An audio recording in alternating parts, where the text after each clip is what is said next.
হরে কৃষ্ণা। ভক্তি রসামৃত সিন্ধু গ্রন্থের দ্বিতীয় খণ্ড, দক্ষিণ বিভাগ। মঙ্গলাচরণম। অজ্ঞানতিমিরান্ধস্য জ্ঞানাঞ্জনশলাকয়া চক্ষুरुन्मिलितं येन तस्मै श्रीगुरवे नमः। गुरुब्रह्मा गुरुविष्णु गुरुदेव महेश्वर, गुरु साक्षात् परं ब्रह्म तस्मै श्रीगुरवे नमः। श्री कृष्ण चैतन्य प्रभु नित्यानंद, श्री अद्वैत गदाधर श्रीवासादि गौर भक्त वृंद।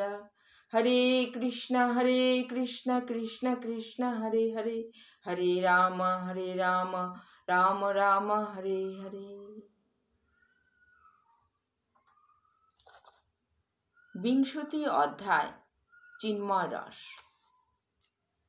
ভক্তি রসামৃত সিন্ধুর এই দ্বিতীয় বিভাগের প্রারম্ভে গ্রন্থকার শ্রী সনাতনের সশ্রদ্ধ বন্দনা করেছেন।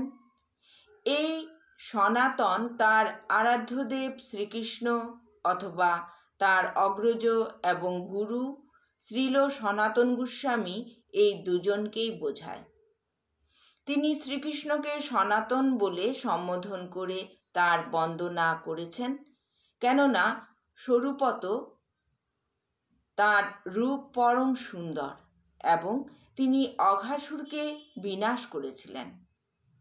এই পদের দ্বারা তিনি শ্রীল সনাতন গোস্বামীরও স্মরণ করছেন, যার প্রতি তিনি ছিলেন অত্যন্ত শ্রদ্ধাবান। তিনি সব রকম অমঙ্গলের বিনাশকারী এবং তিনি রূপ গোস্বামী সর্বদাই তার সেবা করেছেন। ভক্তি রসামৃত সিন্ধুর এই দক্ষিণ বিভাগে শ্রীল রূপ গোস্বামী ভক্তি রসে ভগবত ভক্তি রসের সাধারণ লক্ষণগুলি নিরূপণ করেছেন। ভক্তি রসামৃত সিন্ধু গ্রন্থের এই বিভাগের 5টি বিষয় হচ্ছে: 1 নম্বর বিভাগ, 2 নম্বর অনুভাব, 3 নম্বর সাত্ত্বিক ভাব, 4 নম্বর ব্যভিচারী ভাব এবং 5 নম্বর স্থায়ী ভাব। ভগবানের সঙ্গে প্রেমের আদান প্রদানে যে দিব্য অনুভূতির আস্বাদন হয় তাকে বলা হয় রস। বিবিধ প্রকার রসের মিলন ভক্তি রসের চরম উৎকৃষ্ট অপ্রাকৃত চিদানুভূতি আস্বাদন করতে সাহায্য করে।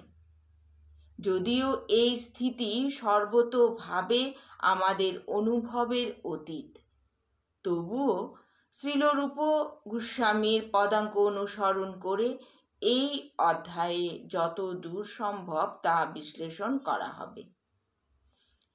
নিজের কার্যকলাপে কোনো রকম রসের অনুভব করে কেউ এই কার্যকলাপগুলি করে যেতে পারে না।